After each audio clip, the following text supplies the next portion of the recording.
Hello friends, आज मैं आपके साथ इकोनॉमिक्स का एक और टॉपिक लेके आया हूँ और टॉपिक का नाम है बैंक। बैंक क्या होता है इसको डिस्कस करेंगे अच्छे तरीके से।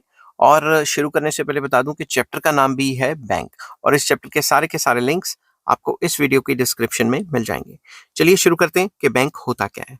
A bank is a financial institution that accepts deposits of money from public, withdrawable by checks or otherwise, and uses the money so collected for lending to the household, the firms and the government. तो bank एक ऐसा financial institution है जो पैसे accept करता है लोगों से, पब्लिक से या इंस्टीट्यूशन से डिपॉजिट्स को एक्सेप्ट करता है। ठीक है, तो अब पब्लिक में कौन कौन आ गया? पब्लिक में पब्लिक एंड प्राइवेट इंस्टीट्यूशंस आ गए, कंपनियां वगैरह आ गई, लोग आ गए। ठीक है, उनसे पैसे एक्सेप्ट करता है जो कि वो विड्रॉ कर सकते हैं थ्रू चेक और अदरवाइज, मतलब चेक के थ्रू भी विड्रॉ कर सकते हैं। आजकल यूपीआई पेमेंट है या ऑनलाइन बैंकिंग है, उसके थ्रू भी मतलब पैसे को एक जगह से दूसरी जगह कर सकते हैं। और मेन काम क्या होता है बैंक का? मेन काम होता है बैंक का lending to households. Households को लेंड करेगा पैसे, ठीक है, मतलब कर्जा देगा। जो पैसा इकट्ठा हुआ है उस पैसे को इकट्ठे करके आगे कर्जा देगा, या फर्म्स को कर्जा देगा, हाउस होल्ड्स का कर्जा देगा, या गवर्नमेंट को कर्जा देगा। तो सिंपल वर्ड्स में बैंक एक ऐसा फाइनेंशियल इंस्टीट्यूशन है जो पब्लिक से पैसे एक्सेप्ट करता है और आगे पब्लिक को लोन देता है। और जो भी पैसे एक्सेप्ट करता है उसका जो रेट ऑफ इंटरेस्ट है वो कम होता है, और जो लेंड करता है उसका रेट ऑफ इंटरेस्ट ज्यादा होता है। और जो रेट ऑफ इंटरेस्ट के बीच का गैप है ये उसे नेट इंटरेस्ट मार्जिन कहा जाता है, और वही बैंक का प्रॉफिट होता है। ठीक है, अब मैं इसको जो लॉ की टर्म्स में इसको क्या कहा जाता है वो बताता हूँ। ठीक है, Indian banking regulation act 1949 defines the activity of the bank as accepting for the purpose of lending or investing of deposits of money from public, repayable on demand or otherwise, and withdrawable by checks, draft, pay order और otherwise। तो जो banking regulation act 1949 है वो भी define करता है कि एक ऐसा फाइनेंशियल इंस्टीट्यूशन है जो एक्सेप्ट करता है पैसे को, लोगों से पैसे एक्सेप्ट करता है। क्योंकि for the purpose of lending, क्योंकि उसने उसी पैसे को आगे लेंड करना है या इन्वेस्ट करना है। समझ की बात? और ये जो डिपॉजिट्स होंगे ये पब्लिक जो अपने खातों में या अपने अकाउंट्स में डालेगी, ये रीपेबल ऑन डिमांड, जब भी वो डिमांड करेंगे थ्रू चेक्स या फिर पे ऑर्डर या फिर कोई भी अलग तरीके से, अगर जो हम अपने बैंकों में पैसे डालते हैं वो अगर हम डिमांड करेंगे तो हमें रिटर्न कर दिए जाएंगे या फिर हमारे को वापस दे दिए जाएंगे। समझ की बात? अब ये जो बैंकिंग डेफिनेशंस जो और मीनिंग जो मैंने आपको आगे करवाया है, इसमें कुछ की पॉइंट्स हैं वो डिस्कस करते हैं।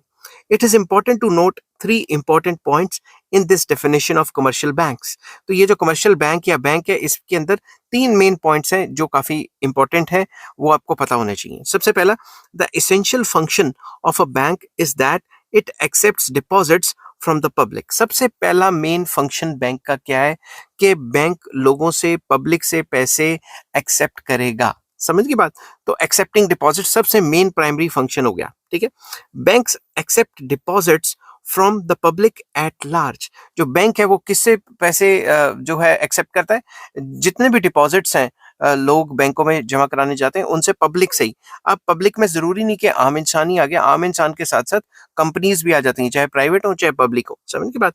More over, these deposits are repayable on demand and withdrawable by checks or otherwise। अब ये जो पैसे पब्लिक ने बैंक के पास जमा करवाए हैं ये पब्लिक बैंक से निकलवा भी सकती है थ्रू चेक्स और अदरवाइज का मतलब है और कोई भी तरीका होगा उससे अपने बैंक अकाउंट से पैसे निकलवा सकती है। समझ की बात?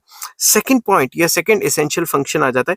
The second essential function of a bank is that the bank uses these deposits for lending to others and for undertaking investment in securities। Bank क्या करता है? इस पैसे को या तो उठा के किसी और को लेंड कर देता है। जैसे मान लो पब्लिक ने बैंक में पैसे डाले तो बैंक ने पब्लिक को दिया 3% रेट ऑफ इंटरेस्ट, आगे जो लोन्स वगैरह दे दिए, लेंड कर दिया, उसको दे दिया मान लो 10% से। ठीक है, तो ये जो 3% और 10% के बीच में जो गैप है 7% का, ये बैंक का प्रॉफिट हो गया। समझ की बात? ये बैंक का क्या हो गया? प्रॉफिट। इसको नेट इंटरेस्ट मार्जिन भी कहा जाता है। तो कई जगह पे ये भी कहा जाता है कि जरूरी नहीं कि बैंक लेंडिंग ही करें, लेंडिंग तो करते ही करते हैं, उसके साथ साथ इन्वेस्टमेंट इन सिक्योरिटीज भी कर देते हैं। समझ की बात? तो मतलब सिक्योरिटी मार्केट या शेयर मार्केट वगैरह में पैसा लगा भी सकते हैं। थर्ड पॉइंट या जो थर्ड मेन इंपॉर्टेंट फीचर या करेक्टरिस्टिक है इसका, वो क्या है? Creation of money, very important, जिसको क्रेडिट क्रिएशन भी कहा जाता है। Creation of money is the unique characteristic of commercial banks. ये सबसे इंपॉर्टेंट फंक्शन और यूनिक है, कोई भी और फाइनेंशियल इंस्टीट्यूशन ये फंक्शन नहीं कर पाता। ठीक है, their debts circulate as money in the economy. जो भी बैंक डेट देता है, कर्जा देता है, वो एज अ मनी सर्कुलेट होता है इकोनॉमी में, इसलिए ये कहा जाता है कि बैंक जो है क्रिएशन ऑफ मनी करता है। Banks have the power to create and destroy money through their lending activities. जो कमर्शियल बैंक्स हैं, जो बैंक्स हैं, उन्हीं के पास पावर है कि वो अपनी लेंडिंग एक्टिविटीज के थ्रू पैसे को क्रिएट भी कर सकते हैं और पैसे को डिस्ट्रॉय भी कर सकते हैं। कैसे करेंगे ये मैंने आगे क्रेडिट कंट्रोल के टॉपिक में भी बताया हुआ है। उसका सबका ये पूरा का पूरा चैप्टर का लिंक आपको इस वीडियो के डिस्क्रिप्शन में मिल जाएगा। Money created by commercial banks is known as deposits money और बैंक मनी। ये भी बात याद रखना, जो भी कमर्शियल बैंक्स जो है पैसे को क्या कहते हैं क्रिएट करते हैं, उसको डिपॉजिट मनी भी कहा जाता है और बैंक मनी भी कहा जाता है। मैं एक बार फिर से पढ़ता हूं आपको। Money created by commercial banks, जो भी क्रेडिट क्रिएशन या मनी क्रिएशन जो बैंक्स करते हैं, उसको डिपॉजिट मनी भी कहा जाता है और बैंक मनी भी कहा जाता है। अब इन तीनों पॉइंट्स को कंक्लूड कर लेते हैं कि इससे हमें बैंक के बारे में क्या पता लगा। ठीक है, all these three functions are essential for making a financial institution a bank. ये तीनों के तीनों फंक्शन बहुत इंपॉर्टेंट है। अगर ये तीनों फंक्शन साइमल्टेनियसली होंगे तो कोई भी फाइनेंशियल इंस्टीट्यूशन बैंक कहला सकता है। None of these functions alone is sufficient to make a financial institution a bank. अगर कोई भी एक फंक्शन होगा तो कोई भी फाइनेंशियल इंस्टीट्यूशन बैंक नहीं कहलाएगा। तीनों के तीनों फंक्शन साइमल्टेनियसली होंगे तभी उसको बैंक या कमर्शियल बैंक कहा जाएगा। Thus, acceptance of deposits from the public alone does not give a financial institution the status of a bank. अगर कोई भी फाइनेंशियल इंस्टीट्यूशन लोगों से सिर्फ पैसे एक्सेप्ट करता है तो उसे बैंक नहीं कहा जाएगा। सिर्फ पैसे को एक्सेप्ट करने वाले फाइनेंशियल इंस्टीट्यूशन को बैंक नहीं कहा जाता। एग्जाम्पल देता हूँ। For example, post office savings banks are not regarded as banks. जो भी आप पोस्ट ऑफिस सेविंग्स के अंदर पैसा डालते हैं तो पोस्ट ऑफिस को बैंक थोड़ी ना कहा जाता है। Even though some of them accept deposits from the public।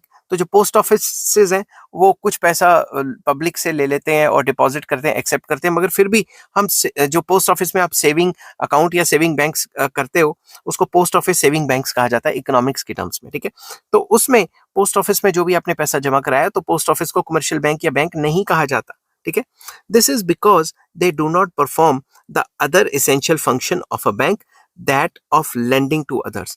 तो ये पोस्ट ऑफिस लेंडिंग की एक्टिविटीज तो नहीं करता ना, तो पोस्ट ऑफिस जब लेंडिंग की एक्टिविटीज नहीं करता तो ये मनी क्रिएशन नहीं करता। At the same time they do not create money. तो साइमल्टेनियसली हम ये कह सकते हैं कि जो पोस्ट ऑफिस हैं वो मनी क्रिएशन नहीं कर पाते। ठीक है, क्रेडिट क्रिएशन नहीं कर पाते। Thus the commercial banks differ from other financial institutions by the fact that they have the power to create money. तो हम ये कह सकते हैं कि कमर्शियल बैंक्स बाकी फाइनेंशियल इंस्टीट्यूशन से टोटली डिफरेंट है, क्योंकि कमर्शियल बैंक्स के पास क्रेडिट क्रिएशन या मनी को क्रिएट करने की पावर है। Creation of money is the unique characteristic of commercial bank. जो क्रेडिट क्रिएशन है या मनी क्रिएशन है, ये एक यूनिक फीचर है, ये एक इकलौता फीचर है जो कमर्शियल बैंक ही कर पाता है और कोई भी फाइनेंशियल इंस्टीट्यूशन नहीं कर पाता। तो आई होप ये वीडियो आपको पसंद आई होगी और आपको क्लियर हो गया होगा कि कमर्शियल बैंक्स या बैंक्स क्या होते हैं। आगे भी मैं ऐसी वीडियोस बनाता रहूंगा और नेक्स्ट टॉपिक पे मैं वीडियो बनाऊंगा। उस टॉपिक का नाम है टाइप्स ऑफ बैंक्स। जितने भी टाइप के बैंक्स हैं मैंने सारे एक्सप्लेन किए हुए हैं और इस वीडियो का लिंक भी आपको इस वीडियो के डिस्क्रिप्शन में मिल जाएगा। अगर आपको ये वीडियो पसंद आती है तो please like share and subscribe. Take care, bye bye.